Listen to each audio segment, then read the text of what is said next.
Hi, my name is Kathy. I have lived experience with an eating disorder. And when I was in treatment, I learned all about diets throughout the centuries. And it just really intrigued me because my career is in marketing. So I'm always interested in how do you market things that aren't very effective. So I'd love to share with you some of the things that I've learned. First of all, in the United States alone, the diet industry is 61 billion with a B dollars every single year. 61 billion dollars. So you can see there's a lot of money invested for making people believe that they have the cure, they have the solution to all of your problems. In fact, I also learned that by the time a person born a woman, has been on 64 diets by the time she's 45 years old. I couldn't believe that. That's more than one every single year, our entire life.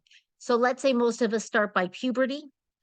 Can you imagine 3 diets a year? We're always wanting, oh, please give me the magic fix. Please give me the magic fix. But unfortunately, 97% of people who will gain their weight within 3 years of stopping their diet. Why is this? I'll share the solution more at the end, but essentially, every time you go on your diet, you're changing your metabolic rate and you're making it lower. And that remember that your body is designed to stay alive. That's its sole job. Its sole job is to stay alive. And so when you are reducing the nutrients, oh my goodness, there's not enough food around here. I better store up and slow down my metabolism. So it's really interesting to see how the thing that was to cure us was actually the poison, right? So it's really interesting to see that. And believe it or not, this started even as early back as the 1500s, back in Greece. There was a book called Art of Living Long. And I really think that this is when the physical body and the mind kind of went align. So I think there's a lot of guilt and shame with people that are in larger bodies saying, "Oh my goodness, I'm lazy. I don't try hard enough." All of these negative things that we put inside our head that aren't true. Very interesting to see how that works. And I think that started in Greece only because when they said your body was healthy in the thin equals healthy, then your mind is healthy too. So really interesting to see that. Then we see the first Mediterranean diet back in Italy. This is in the late 1500s. Fruits, herbs, and vegetables book came out, and it was essentially the Mediterranean diet, the OG of the Mediterranean diets. Then in Europe in general, there was the natural method of curing diseases of the body. So this is when they changed the diet culture. You have to be this body type to the health culture. And so I think that's where all comes to play. Now, our first big diet book, our first success story was on corpulence. Oh my goodness. This man ate a lot of animal meat and drank a lot of alcohol. That's all I have to say about this guy. But what he really did is he was a one success story. I can do it. You can do it too. And it's so interesting because all of our bodies have a different body fat composition. And so to think that one diet is going to fit for everybody, it's not, we're not unleaded gas versus premium unleaded. We're very different in the way that our activity levels, our fat body content, all of these things come into play. And then something that became very popular was Fletcherism. So the gentleman who thought of this was very creative. We have 32 teeth. Therefore, you should chew your food 32 times. And so he used to pride himself, and I don't mean to be too technical here, on only going to the restroom twice a month. And because he did so well with his food, everything got absorbed. Very interesting. But what was more interesting than the fact that he created it is that people were following him. Isn't that so interesting? And then we go into being obsessed with food and calories. And this is Dieting in another book that came out. And that was you have to journal everything. You have to journal everything so that we can keep an eye on you.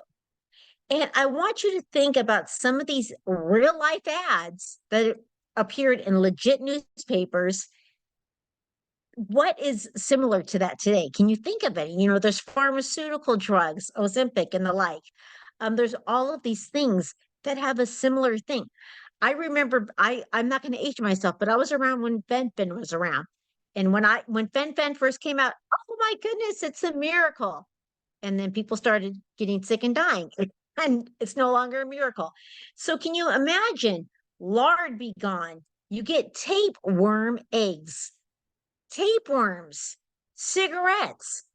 Cigarettes were once considered a digestive aid and helpful for your digestion and losing weight.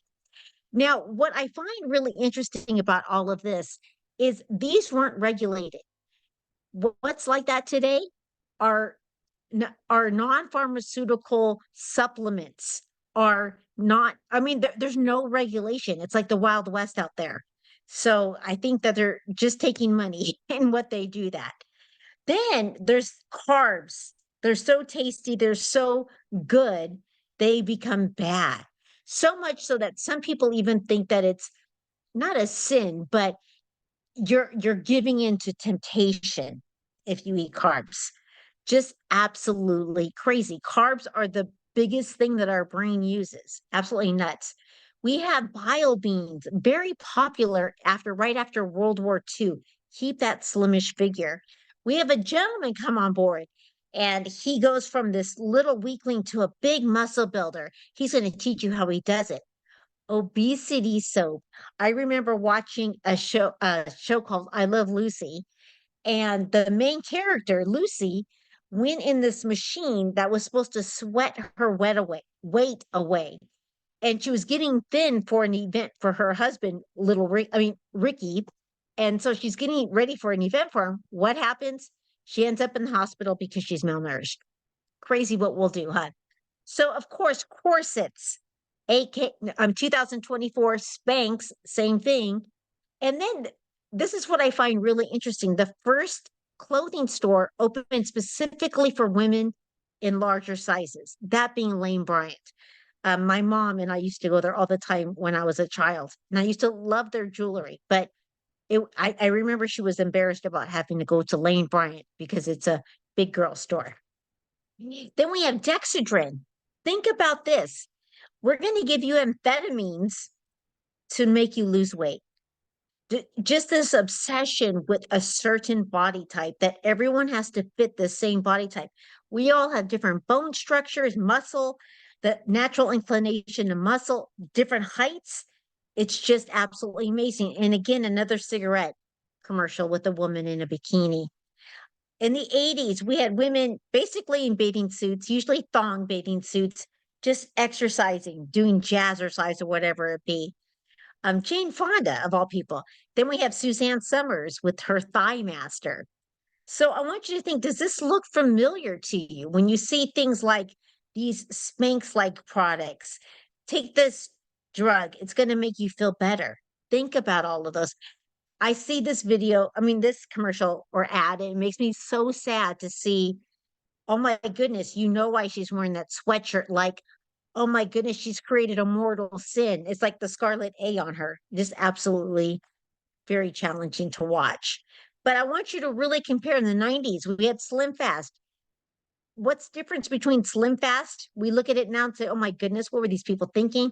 With our soup cleanses, our juice cleanses. I love Oprah. I love Oprah. She struggled with weight all her life. But I really want you to think about Ozempic. I want you to think about um, oh, reduce inflammation. I'm pre-diabetic. All of these words that we hear are nonsensical. Everyone's pre-diabetic until they're diabetic. Everyone comes in different body sizes.